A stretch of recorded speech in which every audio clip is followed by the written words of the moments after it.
بسم اللہ الرحمن الرحیم۔ نشر طیب فی ذکر النبی الحبیب صلی اللہ علیہ وسلم۔ 26ویں فصل آپ صلی اللہ علیہ وسلم کے اہل و عیال اور خدام۔ گھریلو خادم حضرت صلی اللہ علیہ وسلم کے گھریلو ملازمین کے نام مندرجہ ذیل ہے۔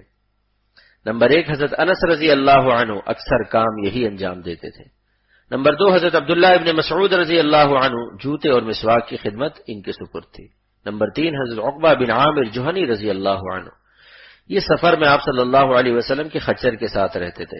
نمبر 4 حضرت اصلح بن شریک، یہ اونٹنی کے ساتھ رہتے تھے۔ نمبر 5 حضرت بلال، یہ مؤذن تھے۔ نمبر 6 حضرت سعد۔ نمبر 7 حضرت ابو ذر غفاری، آپ صلی اللہ علیہ وسلم کی آمد و خرچ کا نظام ان حضرات کے سپرد تھا۔ نمبر 8 حضرت ایمن بن عبید، وضو اور استنجا کی خدمت ان کے سپرد تھی۔ نمبر 9 حضرت ام ایمن معیقب رضی اللہ عنہ، حضرت صلی اللہ علیہ وسلم کی انگوٹھی ان کے پاس رہتی تھی۔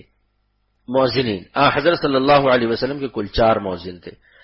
نمبر 1 حضرت بلال رضی اللہ عنہ، نمبر 2 حضرت عبداللہ ابن ام مکتوم مدینہ میں، نمبر 3 حضرت سعد القرط قبا میں، نمبر 4 حضرت ابو محذورہ رضی اللہ عنہ مکہ میں۔ پہرہ دار، نمبر 1 حضرت سعد بن معاذ رضی اللہ عنہ نے جنگ بدر میں پہرہ دیا۔ نمبر 2 حضرت محمد بن مسلمہ رضی اللہ عنہ نے احد میں پہرہ دیا۔